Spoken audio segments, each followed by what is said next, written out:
Indiana Fever HC delivers reality check to Caitlin Clark's teammates after LA Sparks close loss.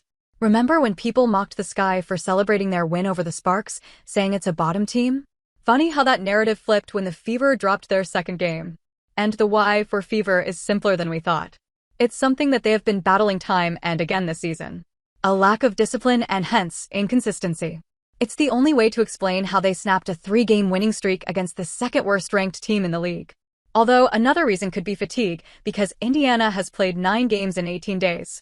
However, their HC wasn't in the mood to make up any excuses. In the post-game presser, White didn't take names, but she did make one thing clear. Sometimes we have to live with the fact that great players make good plays.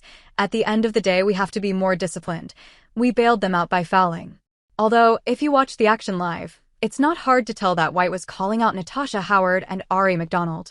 Mostly for the personal and shooting fouls they made, especially towards the end of the fourth quarter. Sparks went to the line 5 times in the last 3 minutes, racking up points. Moreover, the great players, Kelsey Plum, Azura Stevens, and Rickea Jackson did not leave any gaps at all. At 2:34 in the 3Q, Plum hit a 26-foot three-pointer to take the lead back, 70-67. Then with just 1:31 remaining in the 4Q, Rickea Jackson made a tough 3-foot shot and drew a foul on Natasha Howard. She converted for one. That's the exact kind of great play by a rising star that Coach White refers to. Finally, at the 0:03 for Q mark, Stevens iced the game by hitting a pressure free throw to push the lead to 89-87. However, we doubt that the results would have been different had Caitlin Clark been on the court last night.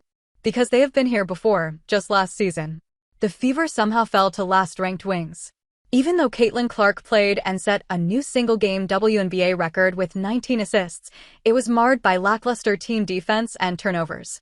Aaliyah Boston scored a career-high 28 points on 11 of 14 shooting and was the beneficiary of many of Clark's dimes.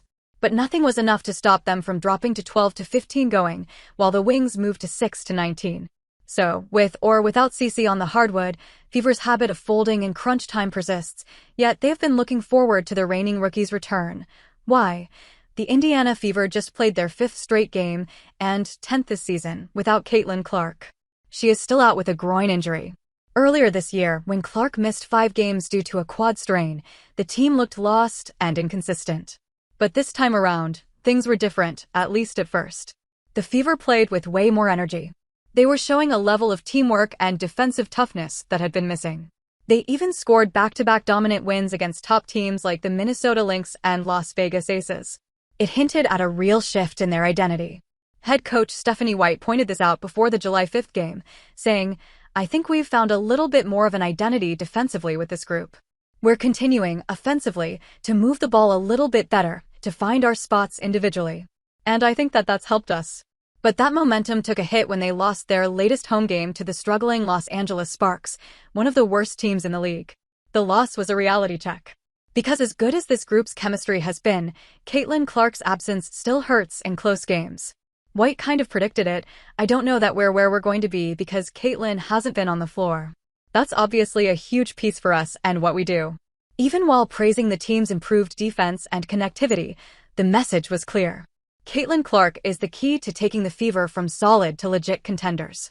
The foundation's there, but they need their star back to make the jump.